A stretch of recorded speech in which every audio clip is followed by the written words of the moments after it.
નમસ્કાર ખેડૂત મિત્રો, આપ સૌનું સ્વાગત છે અમારી ચેનલમાં। આજે આપણે વાત કરવા જઈ રહ્યા છીએ 15 ફેબ્રુઆરી 2026ના ગુજરાતના ડુંગળીના આજના ભાવ, કઈ મંડીમાં કેટલા ભાવ ટ્રેડ છે અને આવનારા દિવસોમાં શું અપેક્ષા રાખી શકાય। આજે ડુંગળીમાં મિશ્ર ટ્રેન્ડ જોવા મળે છે। કેટલીક મંડીઓમાં આવક વધતા ભાવમાં હળવો દબાવ છે, જ્યારે મોટા શહેરોમાં માંગ સારી રહેતા ભાવ સ્થિરથી મજબૂત છે। ચાલો હવે જોઈએ ગુજરાતની માર્કેટ યાર્ડના આજના ભાવ। સૌ પ્રથમ છે અમદાવાદ માર્કેટ યાર્ડ। ત્યાંનો નીચો ભાવ 1300 રૂપિયા, ઊંચો ભાવ 1800 રૂપિયા, સરેરાશ ભાવ 1550 રૂપિયા। રાજકોટમાં 1250 રૂપિયા, ઊંચો ભાવ 1750 રૂપિયા, સરેરાશ ભાવ 1500 રૂપિયા। ભાવનગરમાં 1200 રૂપિયા, ઊંચો ભાવ 1700 રૂપિયા, સરેરાશ ભાવ 1450 રૂપિયા।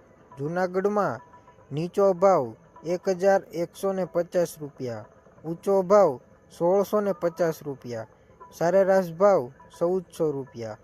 ગોંડલમાં નીચો ભાવ 1200 રૂપિયા, ઊંચો ભાવ 1700 રૂપિયા, સરેરાશ ભાવ 1450 રૂપિયા। અમરેલીમાં નીચો ભાવ 1100 રૂપિયા, ઊંચો ભાવ 1600 રૂપિયા, સરેરાશ ભાવ 1350 રૂપિયા। મહુવામાં નીચો ભાવ 1150 રૂપિયા, ઊંચો ભાવ 1650 રૂપિયા, સરેરાશ ભાવ 1400 રૂપિયા। સુરતમાં નીચો ભાવ 1300 રૂપિયા, ઊંચો ભાવ 1900 રૂપિયા, સરેરાશ ભાવ 1600 રૂપિયા।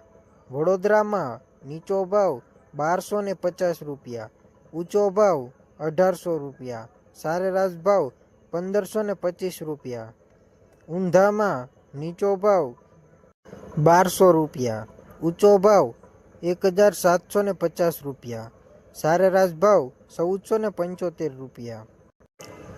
ચાલો મંડી પ્રમાણે વાત કરીએ। અમદાવાદ અને સુરતમાં માંગ સારી, ઉચ્ચ ગુણવત્તાનો સારો ભાવ। રાજકોટ ભાવનગરમાં સરેરાશ સ્થિરતા। સૌરાષ્ટ્ર પટ્ટામાં આવક વધવાથી નીચા મધ્યમમાં ભાવ।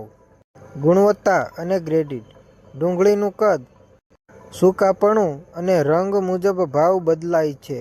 સારી ગ્રેડની ડુંગળી હંમેશા 100 થી 200 રૂપિયા વધારે લાગે છે। આવક માંગ વિશ્લેષણ। આવક થોડો વધ્યો છે, પરંતુ હોલસેલ માંગ સ્થિર છે। ટ્રાન્સપોર્ટ અને સ્ટોરેજ પર ધ્યાન રાખશો તો લાભ વધશે। આગામી સલાહી।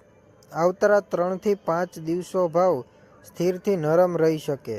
જો સ્ટોક સારો હોય તો તબક્કાવાળા વેચાણ કરો, ભીનો માલ ટાળો। આવી જ રોજની માર્કેટ માહિતી માટે ચેનલને સબસ્ક્રાઇબ કરો, વિડીયોને લાઇક કરો, કમેન્ટમાં તમારી મંડીના ભાવ લખો।